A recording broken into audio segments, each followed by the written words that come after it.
Xabier Arzalluz, EAJko Euskadi Burubatzarreko presidente ohiak, hitzaldia eman zuen lehen ostiralean, ekainaren 12an Errenterian, eta aretoa dena bete zen. Gaur arteko ibilbideaz mintzatu zen, baita egungo egoeraz eta jarraitu beharreko bideaz ere. Ondoren, Berria.infori galdera batzuk erantzun zizkion.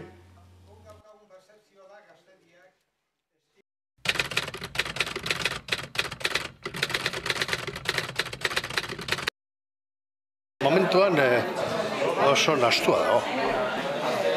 Eta esango nizuke posik egoteko arrazoi handirik ez dagoela, baina nik ikusten detanian egoera, bai Espainikoa eta bai esate baterako Eusko Jaurlaritzaren gaurkoa, hor ez dago gauza handirik. Eta ez dut uste hortikan horri bildur handia eukitzeko hori danik. Nik uste berriz aterako gerala eta burua jasoko dugula eta bainikan gerra asko emango dugula.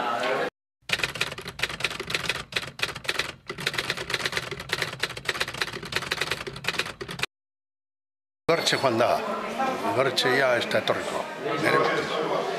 Eta, batek atera beharko du, pixkate, hemen lideratu bat atera behar da, jendeari norabidea eta iparra erakusteko eta berriz rearme bat eukitzeko.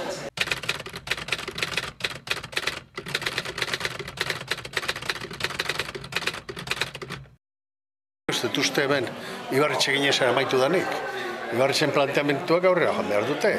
Berak ez ditu lortu ateratzea, ikusi duzu. Baina horrek uste zer nahi ez da dela bizirik. Eta bentsat nire moduko jendea dagoen bitartean, planteamentu horiekin segituko dugu.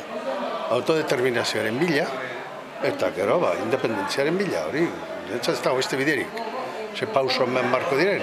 Gaina nik uste dut eskatasun denboratan gaudela.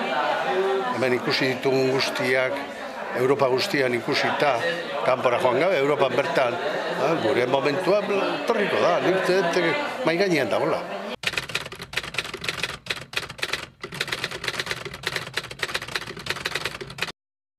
Lehenengo elkarrekin benetan lan politikoa egiteko, zaten elkarrekin, ez danak alderdi batean sartu. Nik ez nahi, PNV-ra hori sentzitzen ez duen jendea sartzea, baina bai, PNV eta bestiak, eta liderren artean batez ere, benetan abertzalea bagera. Ez gure protagonismoan, zerbitzuan ez bagaude, benetan abertzalea bagera, akordio batean iritsi beharreko duke. Eta batean iritsiko gara.